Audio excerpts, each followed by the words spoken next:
La gouverneure de la province du Kasaï oriental a effectué une visite d'inspection des chantiers à l'aéroport national de Bipemba ce vendredi 29 septembre 2023.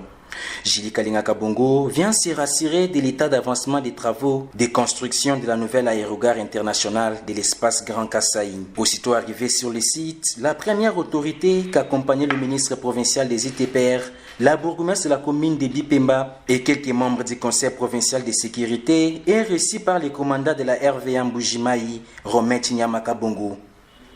Ensemble, ils ont fait la ronde de tous les sites sur lesquels les travaux sont exécutés. Première étape de la visite, les nouveaux tarmacs longs de plus de 200 mètres de dimension dont les travaux sont exécutés par l'entreprise China Chang International Corporation. Couverts d'une couche de 25 cm d'enrobé, les nouveaux tarmacs attendent 10 autres centimètres qui seront placés d'ici 2 semaines, a expliqué le commandant de la RVA, complété par les ingénieurs de l'entreprise attributaire.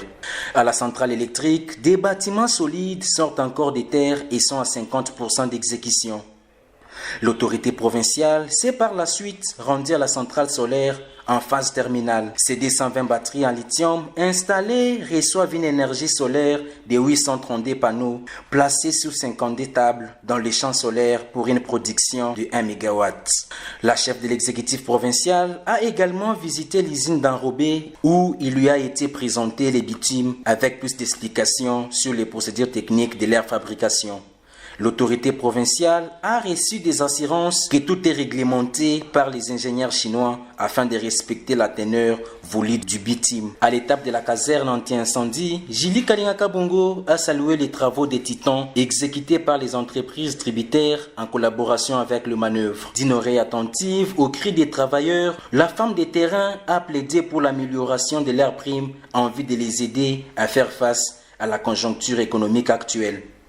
Julie Kalingaka Bongo est passé également sur le site où s'est construit la nouvelle tour de contrôle. Les travaux connaissent une accélération à la satisfaction de l'autorité provinciale. Julie Kalingaka Bongo a enfin clos sa visite par le site qui va abriter les bâtiments administratifs de la nouvelle aérogare. Devant la maquette, reprenant sa structure, elle en d'un ton ferme recommanda l'entreprise Builders et les commandants de la RVA d'accélérer les travaux pour finir dans le délai cette œuvre qui fera la fierté de la province présidentielle et de l'espace Grand Kasaï tout entier. D'ici fin 2023, quelques bâtiments de cette aérogare internationale seront déjà disponibles, a rassuré les commandants Romain Tinyamaka Bongo. Le chantier est vaste et a différentes parties. Et la planification dépend de chaque partie. Je vous donne l'exemple de ce que vous avez vu du nouveau tarmac. Le nouveau tarmac peut se terminer d'ici mi-octobre. La caserne anti-incendie, elle est presque terminée, on est en stade de finalisation. Le champ solaire, il est terminé, je dirais, à 95%.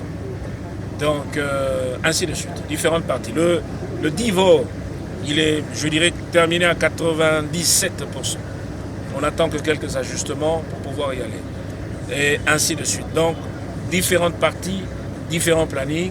Mais sinon, la première structure qui pourra ressortir, être prête, c'est le nouveau tarmac.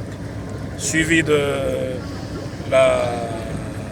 champ solaire et ensuite la caserne anti-incendie, ainsi de suite. Voilà à peu près. C'est un très grand chantier. Et l'estimation, regardons d'abord d'ici fin 2023, quelles sont les structures qui sortiront. Il y en aura qui seront visibles et qui pourront permettre à ce que les gens se rendent compte qu'il y a quelque chose qui se fait à l'intérieur. Parce que ceux qui voyagent, qui entrent, qui sortent, ne voient pas.